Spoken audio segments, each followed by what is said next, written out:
I want you to get ready to embark on a transformative journey where there's no more suffering in silence, no more conforming to outdated societal norms.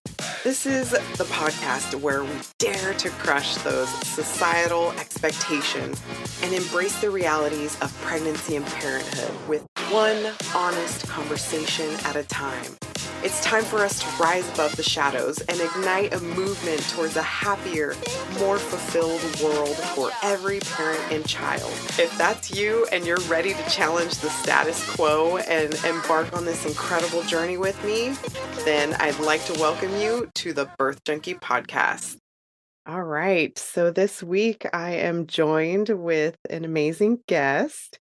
Her name is Elizabeth Watson, and she is a certified mindset and manifestation coach, as well as an empathic intuitive, working with moms who've let themselves get lost to everyone else's needs. I know how that goes. Claim their power to live a life of their dreams. Though a unique blend of science-based techniques, whole self, healthy life balance, and spirit-led structure, she helps women find their belief in themselves, feel empowered to make the changes they've longed for, and ultimately transform their lives. This process works because it is all the same tools she used to battle infertility, lose over 100 pounds. That is amazing. And emerge from severe clinical depression without medication and pursue a career that is her calling. As a wife and homeschooling mom of 3, she keeps busy. Yet she's learned over time that it's vital to include care for all aspects of a healthy mind, body, and spirit. It is her privilege and honor to share this with others. And I feel so privileged and honored to have you on to speak about your experiences, because I think everything that you're about is so important for everybody to hear. Thank you so much. It's an honor to be here. I'm really excited to share with everyone. Thank you. So, what brought you exactly on this journey? Oh my goodness. So I've been I've been reading for myself tarot cards and on a spiritual journey on and off since I was in my teens in the 90s. We're not going to date ourselves too much, but I'd always kept it very to myself. It'd always been something that was very, when I had the time for it. And as we know, life rarely gives you the time for things. You have to make the time for them. So it went very much by the wayside. And then when I really got serious about wanting to have a family, my husband and I were really serious. I knew that I was going to struggle because I knew I had PCOS. There was no doubt about it. And I discovered when I was in college that I actually had a pituitary tumor condition that was releasing prolactin. And for those who don't know, that's the same hormone that's released when you're breastfeeding. And it's your body's way of preventing you from getting pregnant before your baby is done with the breastfeeding journey. So we had the cards stacked against us. So I knew that I was going to need to make some serious changes. And I began my fitness and wellness journey in, I want to say 2013, 2014, somewhere around there. And that is when I really came into the understanding of how powerful mindset is. I'd spent my whole life feeling like the big girl, feeling like, there was nothing I could do about it. Everything I tried failed. But when I had a really strong, really deep connection with why I wanted to lose weight, not just because of the surface level, not just because of how I wanted to look or what I wanted other people to see. When I knew it was because I wanted to be a mom, deep in my core, that was everything to me. It suddenly clicked. Everything clicked and it became easier. I'm not going to say it's easy. It's never easy to make change. If it was, nobody would be unhappy. We'd all be our perfect weight. We'd all be in our perfect job. That is not the reality. But connecting with the deeper why on such a visceral level, because I could feel in myself, they call it the biological clock, call it manifest destiny, whatever you want to call it. I could feel that I needed to be a mother. And so I started doing the things. I started doing little things that compounded. I was able to, despite all of these struggles, I was able to get pregnant almost almost to the date, 2 months from when we started really getting serious about tracking cycles and ovulation periods and things like that. And I had an incredibly healthy pregnancy, and I had the kind of labor that they tell you about to keep you having children. I'm not kidding. I woke up on the morning of my due date with my first child at 6 a.m. and I was like, oh, that's a contraction. Okay, then. Got ready, went about my things, woke my husband up a little bit later and said, would you like to meet your daughter today? And he goes, what? What? Where's my keys? I'm gonna go. Oh, wait, I just wire break. He's panicking. I'm like, no, no, shh. It's all right. It's all right. We're good. And labored quietly at home until about the middle of the day when they finally convinced me to go to the hospital because it was about 45 minutes away from us. And I had this terror in my head of I am not going to go there and not be ready and have them send me home. I'm not going to be laboring in the car for multiple trips. That's not how this is going to go down. Right. So they finally talked me into going. I saw my OB. She got me in the stirrups and she said, okay, you're going down to triage, honey. We are having this baby. So that was around noon. By 2 o'clock, they had called her into the room because I was all in there and everything to break my water because it hadn't broken yet. I excused myself to the restroom really quick because I was feeling something I wasn't quite sure. My mother was a labor and delivery registered nurse. So Mhm. I had these horror stories going through my head of I just really don't want to move my bowels while I'm having my baby. I just Gotcha. really don't want to do that. I know Mhm. it's natural, but I don't want to. So I'm going to go to the bathroom now and get ready because they're going to bring my water and then we're going to go. And so I go to the bathroom and the water breaks. And they get me back in the bed while they're checking everything. The doctor walks in time to catch my baby without gloves. 2 pushes, she was out. Wow. Yeah. That's amazing. It was total blur. I And I'm bet. really coming back to myself as my firstborn is on my chest, and I'm like, "Oh my god, this life is real." And then they're sewing me up because when you go that fast, you tear inevitably. There's no ifs, Mhm. ands, or buts. And then it got real. Then it got really real. Mhm. So as I was coming into motherhood and realizing what this was for me, I also realized that I did not want to let go of my fitness journey. I knew how easy that is.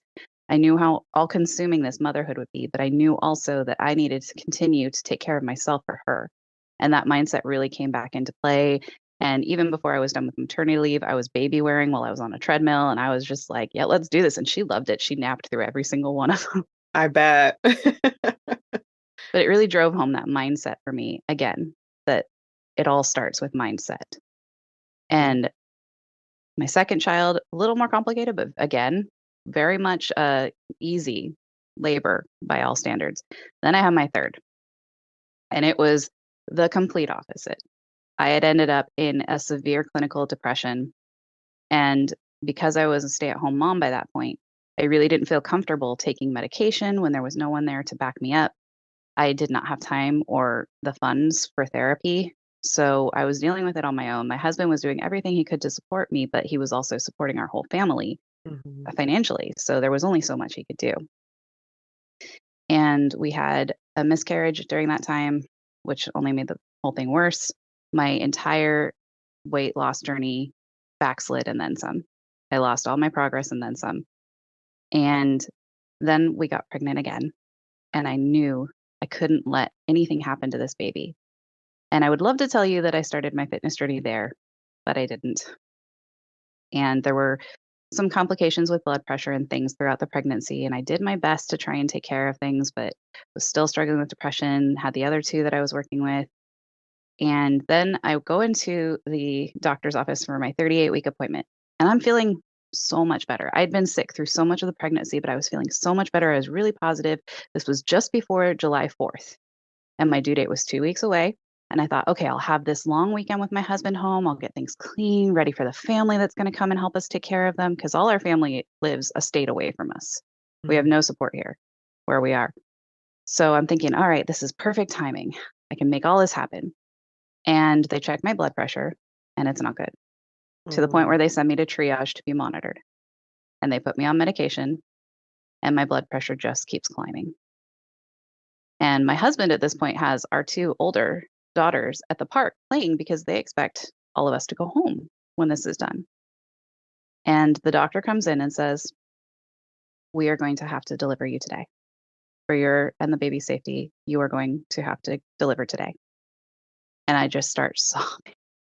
I Mhm. just start sobbing. I feel like the biggest failure to my baby, to my husband, my kids, myself. Like I lose it because there's no way my husband can be here. He has to take care of our other two. There's no way our family can get there on a moment's notice on 4th of July weekend. I'm going to have to do this all by myself. I'm scared. I'm terribly upset. And the whole process is going through. I let my husband know. He's like, "Well, let me try and find someone. Let me try and get there." And I'm like, "No, we're not going to trust our children to strangers at a time like this. They're going to be scared enough as it is." Mhm. And I'm adamant that he not come. And so they take me into the room. They get me on Pitocin. They're monitoring. Things are not going good. He's not responding well. I'm not responding well. And we come to the realization that it's going to be a C-section. We're going to have to do it now before it gets to be any more of an emergency situation. And by this point, it's about 10 o'clock at night, and they're wheeling me into the operating room. And they were very good about not telling me what was going on to too much. Like they were giving me information, but not all the information. And they end up not having time to even give me an epidural. So I'm going to have to be sedated for this entire process.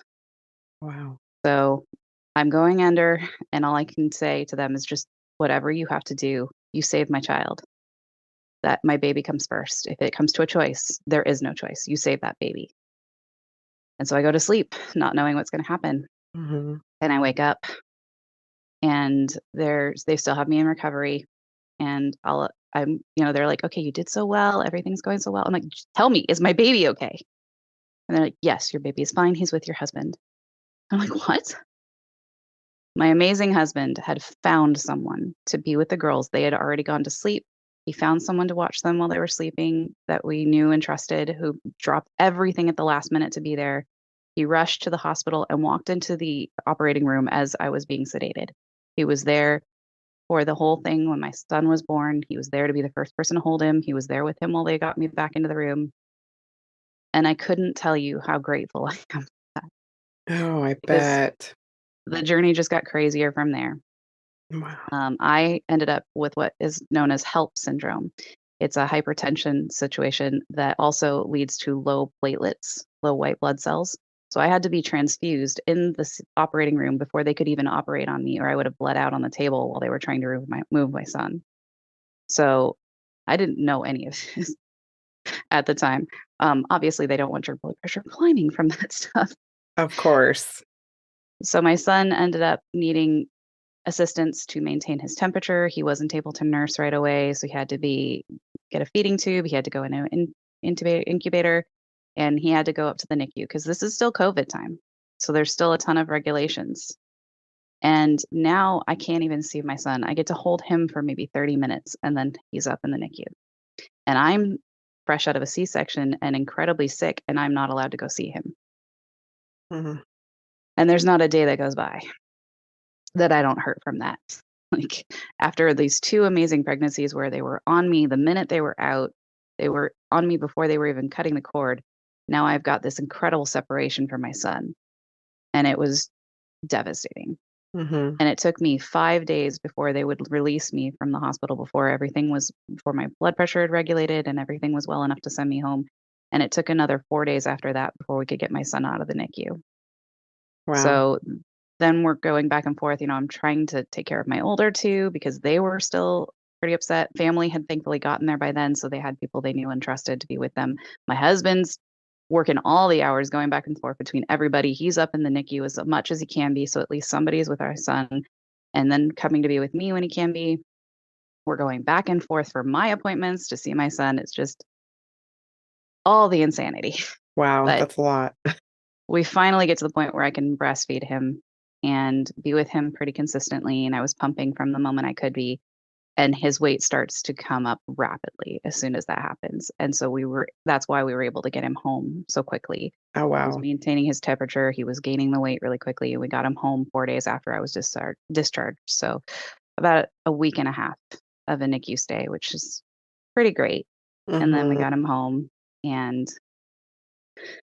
he's almost 2 now, and he Mm. loves running around with all that little boy energy, and I just wanna hold him all the time, and he gets so sick of it. "Mom, stop it."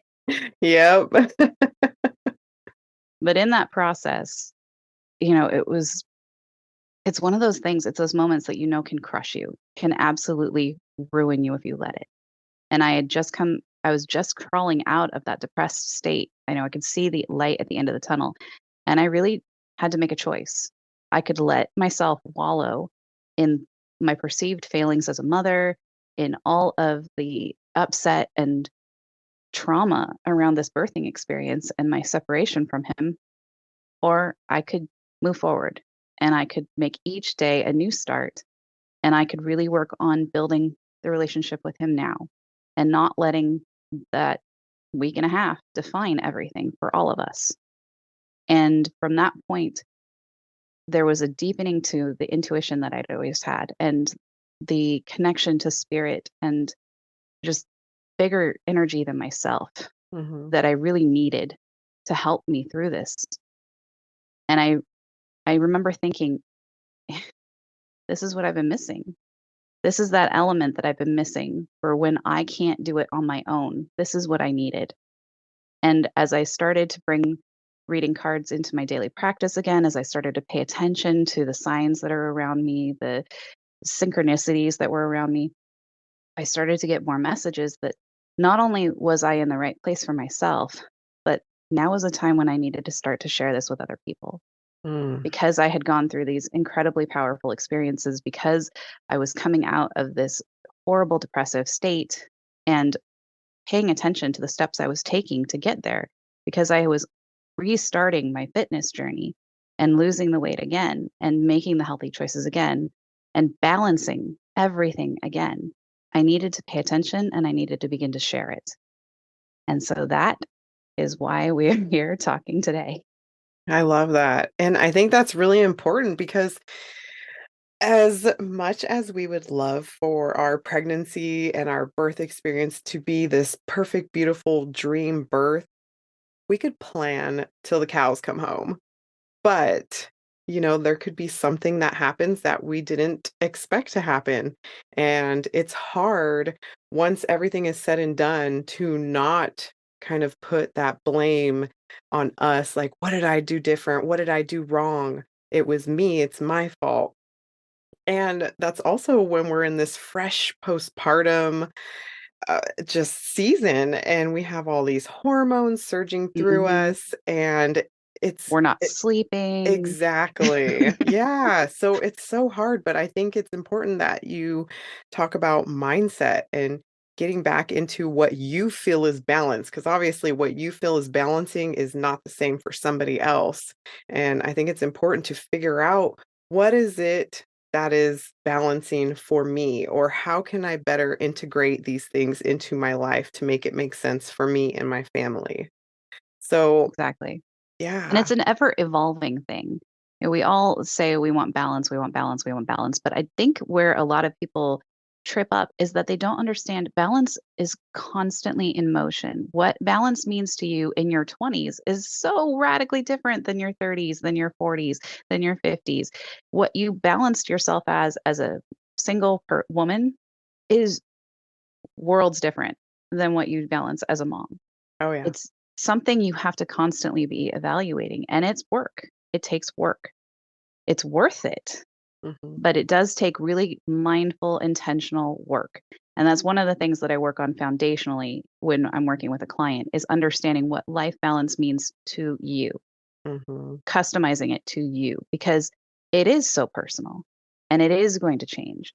But when you have the tools to understand it, evaluate it, and work on it, that's where that empowerment comes in. That's where you feel like, okay, nope, I got this. I Yeah. can do this. Yeah, and I feel like you're speaking my love language right now because I originally started out like my, I guess, niche, you would call it, is because I had a VBAC, which, is vaginal birth after C-section, Mhm. and I had a vaginal birth after 3 C-sections. So I was Ooh, like Yeah, incredibly passionate about helping women achieve their VBACs. But as I've been diving deeper into it, I've realized that I really focus on the mindset part of it because there's a huge mindset aspect to preparing for something that has a lot of fear surrounding it. So, I mean, that is just it's not just pregnancy and birth, it is whole life. Like, it surrounds your whole life. Anything that's a decision that you're fearful of or, have any kind of negative feelings towards, it's like, that's something you have to work on a daily basis. It's not It's something you can work on once and be done. No, no, it's an ongoing thing because you're always growing and you're Mhm, always evolving, let alone your life and the things that are happening around you.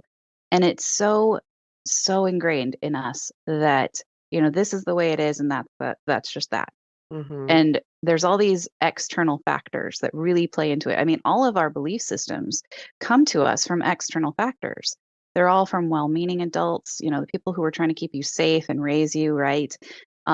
Parents, teachers, ministers, what have you name it, coaches, everybody is so full of advice on how to keep you safe. But those things implant in us and create these limiting belief systems that hold us back, and it's so much easier to listen to them. That's when that inner critic starts coming into play, or that imposter syndrome starts to pop up that we mhm, all end up dealing with. And, low self esteem, scarcity mindset, all of these things come from these limiting beliefs that have been ingrained in us from other people. And we don't even know we necessarily have them. They can come from things as simple as, the phrase, money doesn't grow on trees. Well, mhm. now that ingrains this scarcity mindset in you, and that one particularly cracks me up because it's literally cloth. So technically, it actually really does. I mean, it's part of a tree Right. initially. So that's such a fallacy, but we all hear it. It's a part of our daily lives, and that ingrains in us and creates all these subsequent beliefs. And limiting beliefs are maddening because no matter how much evidence we have that we can do things, we listen to the limiting sides that tell us we can't. And Mhm. as moms, especially, we have the evidence that we can make miracles. We create life. Yep. We literally gave birth to life. We created life. We raise life, which is a whole nother kettle of fish. Oh, yeah. And miraculous. The fact that we don't go absolutely insane on a more technical level. I mean, we all have crazy days, but the Mhm. fact that we make this work is amazing. It's magic. There's no other word for it. This life is created, you give birth to it, you raise it, you teach it, it grows, it becomes its own person, and suddenly this personality is going to change the entire world. But it started with you. And that is amazing. If you can do that, why do you believe there's something that you can't do? Oh my gosh. I love that. I love the way you put that in perspective because it's so true. What makes us think we can't, even though we've done this miraculous thing? Like, there's nothing holding us back except for ourselves. And it's Exactly. crazy. I want us to Exactly. get that message out to everybody so that, we can realize we have this amazing power. We can literally create whatever world that we want to live in, whatever it That's looks like. exactly what belief is, too. Belief is, the things that you've been told, but they shape your perspective, and your perspective is what shapes your reality. On Mhm. a very, very literal basis, what you perceive is your reality. It's also individualized. Your reality is not anybody else's reality. There are certain things we all agree on that are true, but the fact of the matter is, if that you woke up tomorrow convinced that the sky was purple, and you convinced your mind to the degree that you saw it, then the sky is purple for you. And that's your reality. Now, I'm not saying you should, no, but the fact is, your brain has that kind of power. It really has the power to shape it. And when I was going into my labor experiences, as I was going through my first childbirth classes, and I had, thankfully, this really amazing understanding of the entire process because I'd grown up with a registered nurse who did labor and delivery for over 30 years. I knew that I didn't necessarily want medication. I wasn't anti-medication, but I had a bigger fear of an epidural needle than I did of contraction pains. I know that makes no sense, but that was me. And I didn't want to deal with it unless I had to. And that was the mindset I came into my labor experience with. And I talked about it with my husband. We were both on board. We put it into our birth plan. And they always tell you, this is a plan. This is not this is not a schedule. This is not how it's going to go. This is just Hmm. what we use to, roll with the punches as we go through this process. So make sure you understand that. But I went into my labor experience with that mindset that I did not want medication, that I was more afraid of an epidural needle than I was of my body's own natural pain. And I was going to see how far that would take me. And between that mindset and just breathing through it and taking the pain, I can vividly remember this. I would take the pain in my mind and I would push it out of me, because when we're in pain, our body really, it clenches up. We tighten up. And that's the worst thing we can do. That Hmm. only increases the pain. So I very mindfully took the pain and would try and expand myself and push it out and push it into my body and make it into energy. And I would keep repeating to myself when I was able to, when I was cognizant enough through the breathing and everything, I would repeat to myself, this is not pain, this is energy. And this is helping me bring a healthy, happy baby into the world. This is not pain, this is energy. And I would use that through the whole thing. And before I knew it, I had a baby in my arms.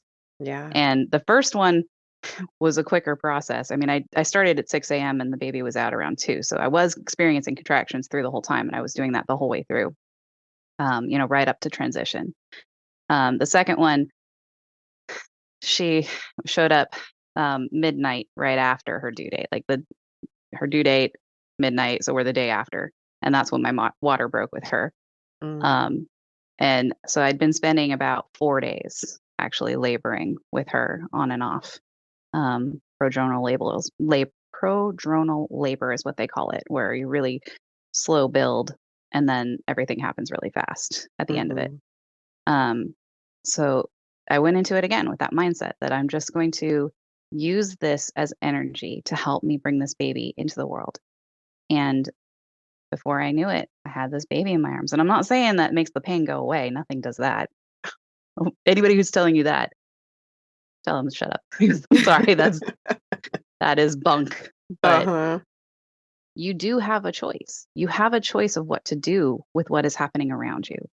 You may not be able to control the world around you, but you choose how you respond to it, how you let it impact you, how you move forward with it, with these things that happen to you. And that is incredible. When you stop and think about it, that is the pure definition of magic, because you have a choice and your choice can be an intention. And from there, it becomes a reality. Yeah. No, I think you hit the nail on the head, like, beautifully. And I kinda wanna go back to your C-section experience, and I'm curious because, it sounds like your husband was so amazingly supportive. So if somebody were experiencing this, how would you feel like the best way their partner could support them through it? It's a wonderful question. And my answer is don't listen to her. So, what I mean by that is I was adamant. I tried to make him promise me that he would not come to the hospital, that he would stay with our older two girls, because I was terrified for what they would go through. They expected mommy to go in for an hour and then we would all go get dinner and we would go home and we'd all be together. We were talking about the long week when we were going to have. I was so terrified for them that that was all I could think about. And I tried to make him promise not to come to the hospital. And if he had not, I don't even want to think about what that experience would have been like for my son, let alone for myself. The terror of being brought into this world and then not being around any of those familiar smells or sounds. I couldn't be with him. My husband was able to go up to the NICU with him when they took him from me. Mhm. And if he had listened to me in that moment of pain and stress and sorrow, it would have been such a different, horrible experience. So, my advice for partners in this is when she's in the thick of it, she can't think as clearly. Talk before talk a lot before you get to those places. Understand what she wants on a level where she's thinking clearly. My husband knew my priorities because we've been together for almost 20 years now. Mm. So we know each other very, very well. And he knew what my core beliefs are, what my deepest focuses and passions are, what I would really matter to me. And so he took care of our girls, and then he came and took care of me and our son. And he found a way to make all of it work beautifully. He stayed until our girls were asleep. He got someone to be here while they were sleeping. And then he came and he took care of us. And he was in contact with family the whole time. You're going to have to do the hard things. You're going to have to handle all of these logistic things. You're going to have to be the one who makes decisions when she's in pain and fear. And you need to do that from a place where you know what she's going to want when she's out of that. And you're going to have to handle all of the, talking to family, talking to the doctors, making sure the insurance card's where it's going to need to be, that everybody has transportation, that she's going to have for clothes and everything. Like, I had a backpack and it was in the car with us because I knew the drill, Mm-hmm. but I didn't take it in with me to my appointment. So he had to park, and he left our two girls with a nurse at the triage station to bring my bag into me when we initially knew that this was going to happen. And I was still like, no, no, no, no, no. You stay with the girls. You stay with the girls. You stay with the girls. Mm-hmm. But he knew better what I would want when I was not panicked and I Right. was not so sick I couldn't think straight. And he made decisions from that place, and he was right. Yeah. And Every husband in the world is like, oh, wife said it, but he was right. And I yeah. will admit it. Yeah. Yeah. And I mean, I think it's super important to talk about those things, like you said beforehand, before it becomes a situation that is not ideal. Like you talked about a birth plan. Yes, have a birth plan, because that doesn't necessarily mean that's how your birth is going to go. But that brings up these conversations beforehand that you might not have had if you didn't decide to make a birth plan. So, Exactly. yeah, that's And great. go to the childbirth classes. I don't know a hospital or an OR that doesn't offer it. Midwives offer it. OBs offer it. Even if it's a fee, it is worth it. We went to one when we got pregnant for our first time, even though I had literally attended multiples of them because my mom used to teach them, and I would go after school because that would be the time that she'd have them, and I'd be sitting there. And it's not like I was, 12. It's not like I was 12 sitting there listening avidly. No, I was doing my homework or trying to like listen to music and drown out the crazy pregnant people. But, some of that stuff sticks. And even though I had that foundation, I wanted to do it again when we were pregnant. And this time it was us, it was real, it was now. And we did it through our hospital because I wanted to know their specific policies and things, how Mm, they would approach everything. Get the education, go as a team as well. That was the other reason we did it. I wanted my husband to have that information because what I had, I wouldn't necessarily remember to tell him. And it was important he felt like he had the knowledge. So he was empowered to make the right choices as well. And then you take those classes and you start out your birth plan. You're usually doing that somewhere in the second trimester. So you're feeling better from some of the first trimester stuff. You haven't quite gotten to the, well, this is getting really real stage of the third trimester, mhm. but you have a better feel for everything, and you can make informed, calm decisions at that point. You can look at worst case scenarios a little more clearly, and you can make some plans for them. Don't let them stick in your head, because again, that mindset thing, like if you focus on the worst case scenario, chances are you're going to find a way to manifest it. Yep. That's the power of that reticular activating system. What you tell it to focus on, it's going to, and it's going to find ways to make that your reality. Don't feed it that, but don't be so afraid of it that you don't make plans for it. You Mhm. need to make plans for everything and think about all your options. Do you want to labor in a birth center, or do you want to do it at home? Do you want to be on the ball? Do you want to be in the tub? Talk about what your options are. And if you don't feel like the place you're going to or the people you're working with are going to support what really matters to you, think about changing it, because this is your experience. They are your support team. They don't get to dictate to you. When it comes time for your health and safety, listen to the people who have these degrees and experience. But when you're making your plans, plan for your best case scenario, plan for the worst and the best, and then go into it with an open mind and let the experience be what it's going to be. Because in the end, all that matters is you're going to be holding a healthy, beautiful baby. And that moment in time will pass. And then comes the lifetime of love that you Hmm. get with this baby. Exactly. Yeah. And it can be such a transformative experience that you go through. So I think doing it on your terms is the best thing to do, no matter what. So, Absolutely. and I love that your mom was a labor and delivery nurse and you got to sit in on her childbirth education classes. So how was that? Oh man, when it came time for talk about the birds and the bees, it was not it was not a light fluffy conversation. No, it was some really real stuff. Like my mom, for the longest time she worked graveyard shifts. She worked night shifts. So she would come home fresh off of work and we'd have breakfast together. And there were times where she would share war stories. And that got in my head. Like there were some interesting things. People do some interesting things when they're in that level of pain and Right. that level of fear and stuff. Mhm. And so breakfast and sometimes dinners right before she was getting ready to go to work, we'd get some interesting stories out of her. They weren't always the most appetizing. So I you bet. grew a really thick stomach.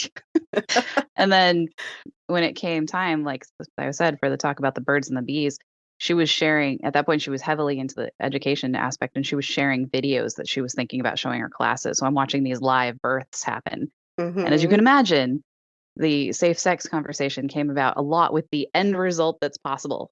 Do you want to experience this? Oh, Okay, well, then let's talk about getting condoms. oh, wow. That's quite an introduction. Yeah, yeah, Oh, man. yeah. I had quite an understanding of what was possible. And the high school I went to was one of the ones that did the program where that you could take the baby simulator home and it would be Okay. one of those ones where you'd put the key in when it was crying and you have to carry it around the whole time. And part of me was curious, like, I really wanted to do that, and my mom was like, "No, that is not happening. I am not going through that. I don't care. Here, you wanna know what having a baby is like? Sit down and watch this series." And I'm just like, Oh my gosh.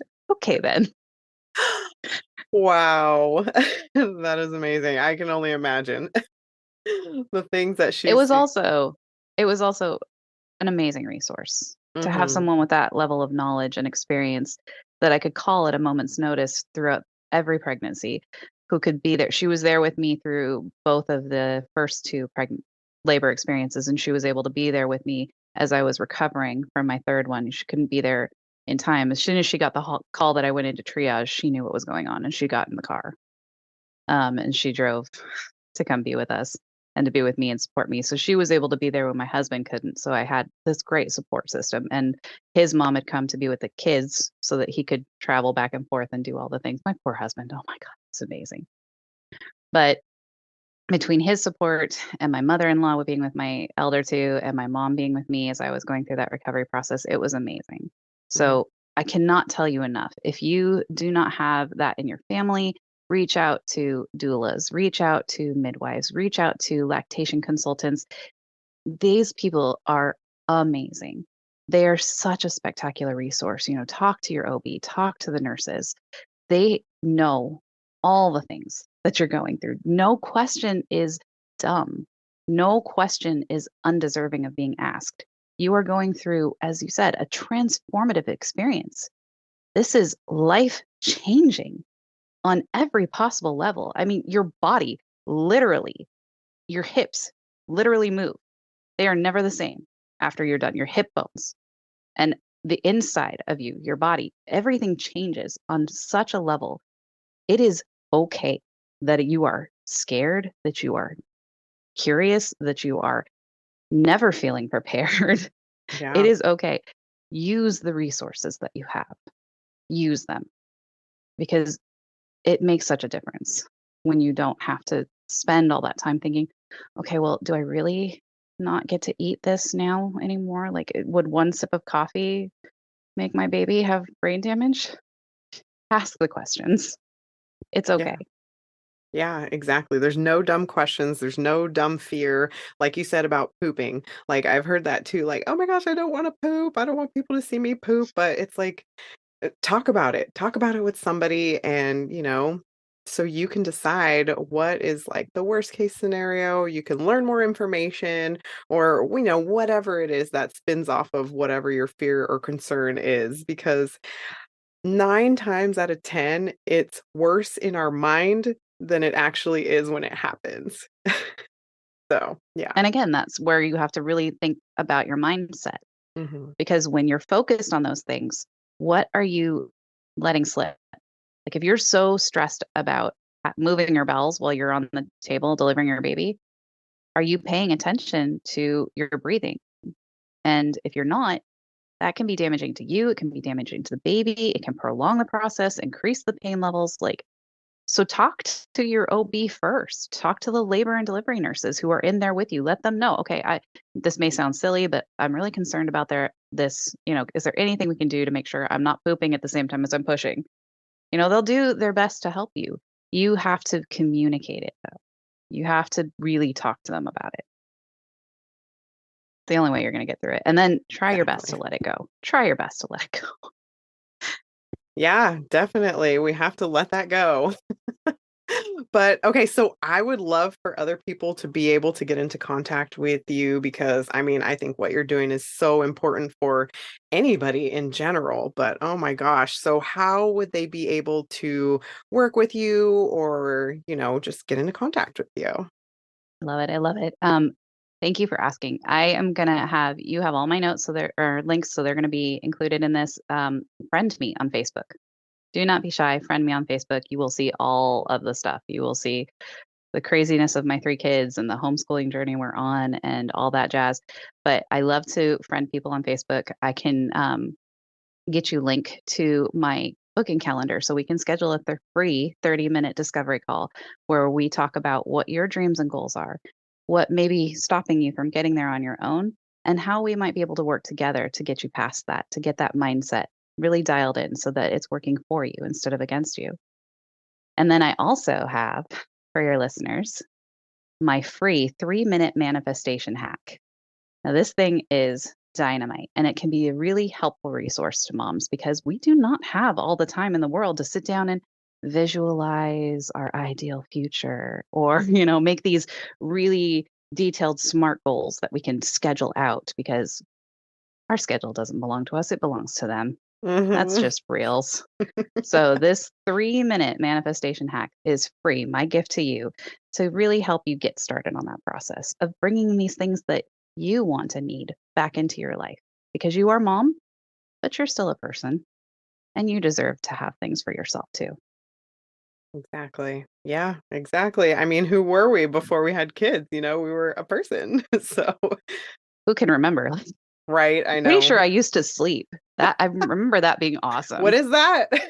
I look forward to that someday. Yeah, we'll get there.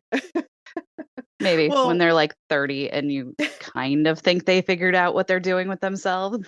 yeah, we'll see. All right. Well, thank you so much for joining me today in this wonderful chat. I've so enjoyed talking to you.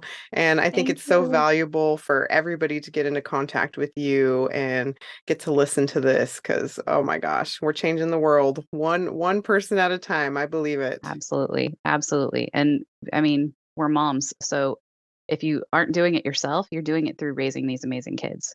Yes. So model what you want them to be.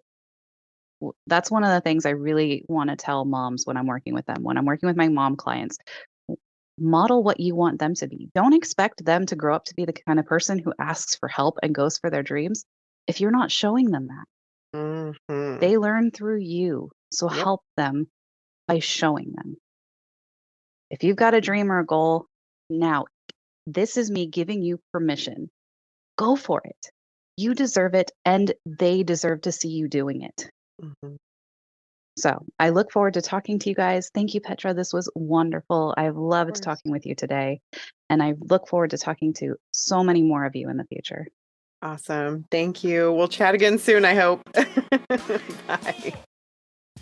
Gosh, that conversation with Elizabeth was amazing and so insightful.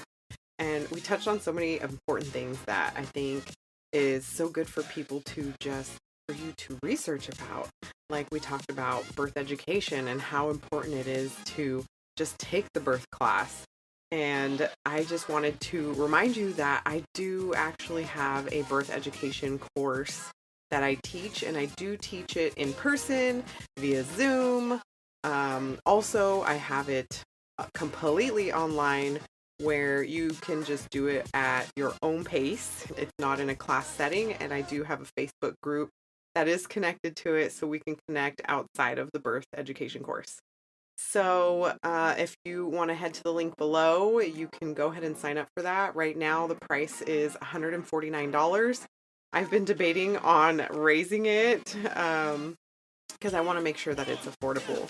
Because I think it's important for everybody to get birth education so that you are just knowledgeable about all things birth, and not to say you need to be an expert, but at least you can know some things. Head to that link if you'd like to learn more, or you can also book a discovery call if you would like to chat about what exactly this course entails. I'm so happy to answer any questions that you have before you even purchase this course. So head to the link below if you would like to book that free discovery call about the course, or just go ahead and head to the other link below if you are just ready to buy. And also, if you have a HSA or FSA account, you can pay for it with that. Also, I do have Klarna hooked up to it, so if you'd like smaller, more manageable payments, you can get it in 4 easy payments. All right. Well, I'm going to let you go for now, but I really hope that you enjoyed this conversation that Elizabeth and I had. It was amazing. I loved it. And like I said in the episode, mindset is my love language. So if you want to talk all things mindset or birth, because you know I'm obsessed with birth, I am a birth junkie, then go ahead and connect with me on Instagram. So many ways you can get in touch with me and Elizabeth. So I will leave everything below. Until next time, bye.